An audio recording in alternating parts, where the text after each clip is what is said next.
Olá a todos, bem-vindos a mais uma videoaula do PET Engenharia Química. Meu nome é Marcelo, estarei acompanhando vocês durante esta aula.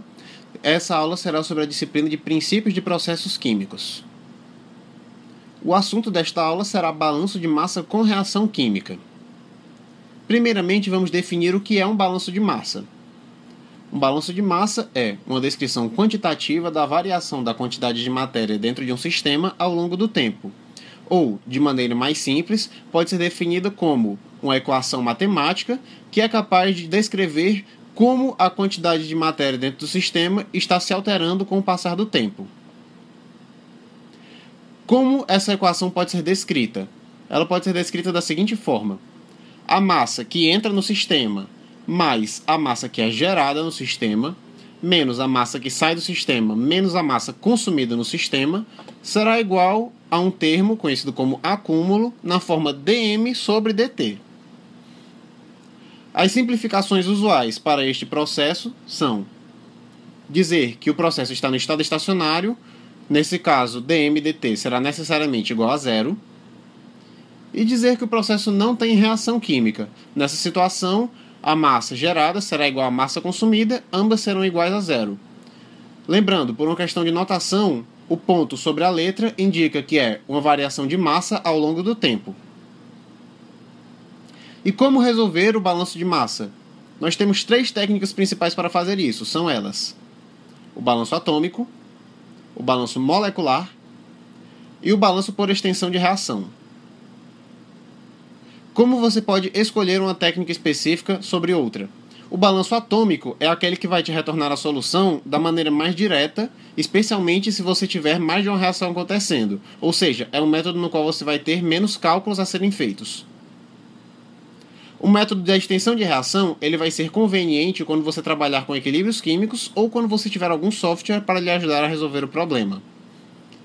Por fim, o balanço molecular é aquele que utiliza os cálculos mais complexos e você não deve utilizá-lo caso haja mais de uma reação acontecendo. Um exemplo para ilustrar um balanço de massa com reação.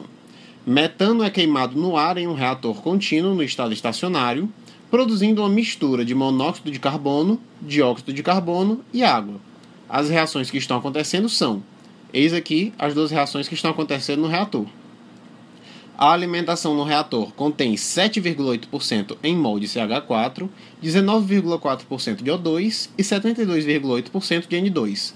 A conversão do metano é de 90% e o gás na saída do reator contém 8 mols de CO2 para cada mol de CO.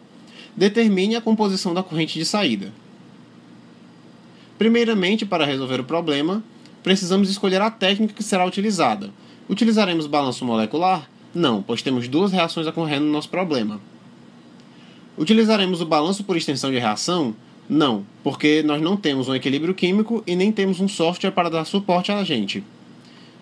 Então utilizaremos o balanço atômico, que é aquele que vai retornar a solução da maneira mais simples possível. Em seguida, montamos um esquema do nosso processo. Temos aqui uma alimentação de CH4, O2 e N2 entrando no reator.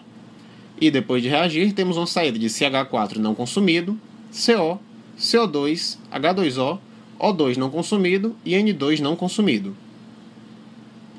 Depois vamos definir uma base de cálculo. Por que é importante definir uma base de cálculo? Porque os nossos cálculos eles precisam sempre ser feitos em relação a uma quantidade de matéria. Mas a questão ela não nos deu uma quantidade de matéria, nos deu apenas uma proporção. Então, uma base de cálculo é definir uma quantidade de matéria que vai facilitar os nossos cálculos.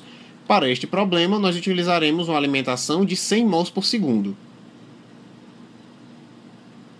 Depois nós vamos balancear cada átomo no nosso problema. Procure fazer os balanços primeiramente das espécies inertes e em seguida avance para os balanços menos complexos para depois seguir com os mais complexos. Vamos começar com o balanço de nitrogênio.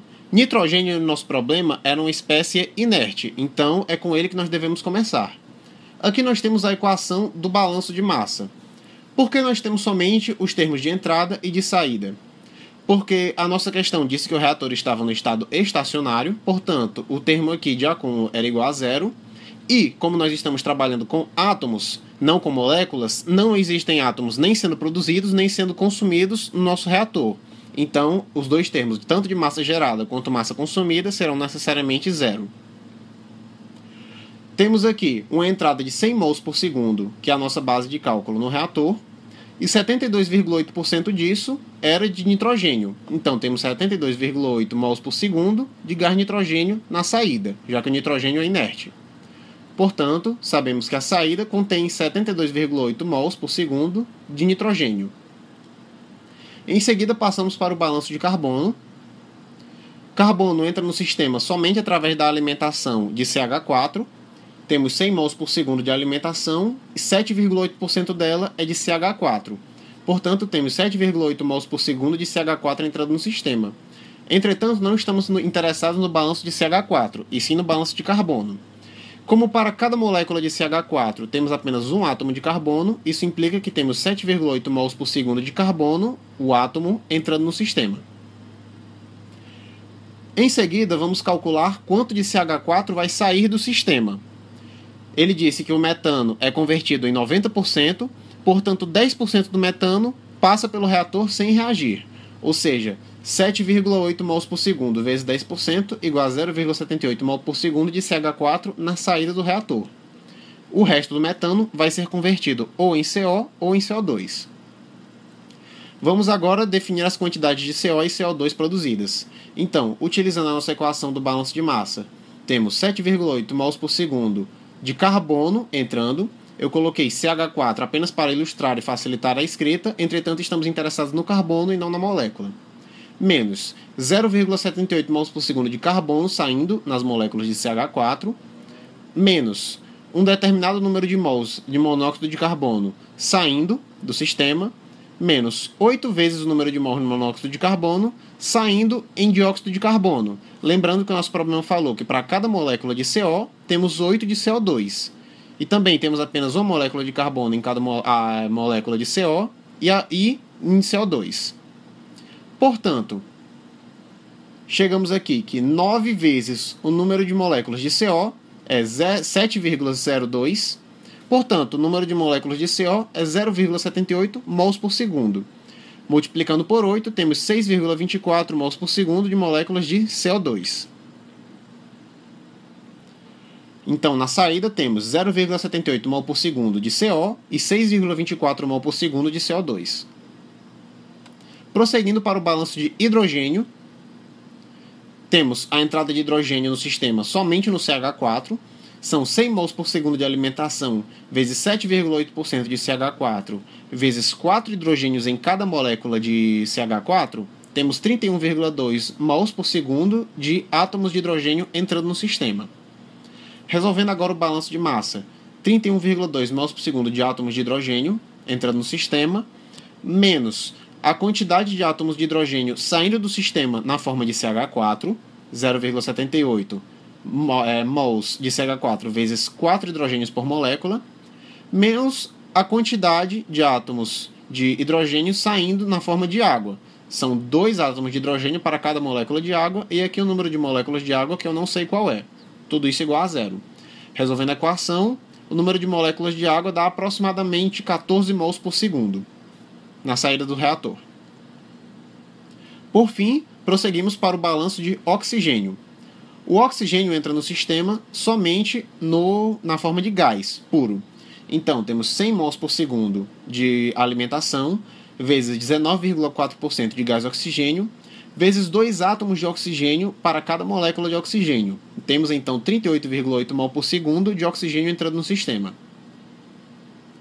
Resolvendo o balanço de massa, 38,8 mols por segundo de oxigênio, menos um certo número de átomos de oxigênio que saem nas moléculas de CO, menos um certo número de átomos de oxigênio que saem nas moléculas de CO2, vezes 2, já que cada molécula de CO2 contém 2 átomos de oxigênio, menos o número de átomos de oxigênio que vão sair nas moléculas de H2O, menos o número de átomos de oxigênio que vão sair na molécula de O2. Estamos multiplicando por 2, porque cada molécula de oxigênio contém 2 átomos de oxigênio.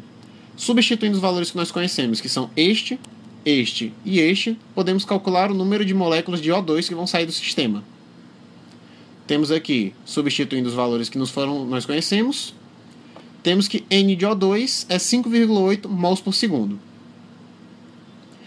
Conclusão do problema, sabemos que a composição da corrente de saída é de 0,78% de CH4, 0,78% de CO, 6,24% de CO2, 14% de H2O, 5,8% de O2 e 72,8% de N2. É importante que em questões desse tipo vocês lembrem de não deixar a resposta em mols por segundo, já que essa resposta depende da sua base de cálculo e não foi a questão que deu a base de cálculo. Portanto, você deve retornar a sua resposta para a porcentagem da maneira como a questão deu. Bom, é isso. Espero que vocês tenham entendido a aula e até a próxima.